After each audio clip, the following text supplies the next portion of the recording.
Won my first ADDY in 1983. And I went to Miami Ad School. My first ADDY was 3 years ago. That's actually where I won my first ADDY. This is my first ADDY, 2012. It was in 1999. A year after the agency opened. Won my first ADDY last year, actually. In, I believe, 2003. My first ADDY was in 2003. Yeah, this is my first one. It was an ADDY for Chrysler, specifically Fiat, the Fiat brand. And I was working for General Rubicon. And I did some work for Aeromexico. It was for the general market. So we did a campaign, and that was my very first ADDY. At that time I was with Subi Advertising. So the ADDY was for Ford.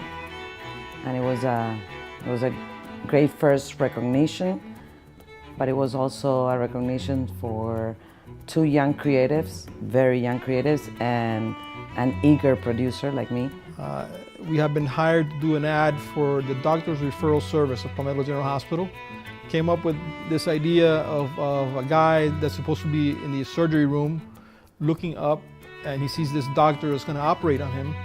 And the first thing that comes to somebody's mind is, have I picked the right doctor for this operation? So the ad was now it's not the right time, or I have the headline here. Now it's a little too late to wonder whether you chose the right doctor. The Great Visit Florida Beach Walk is an interesting case because it came out of the need because an emergency happened. It was a big oil spill in the Gulf. So there's no planning for that.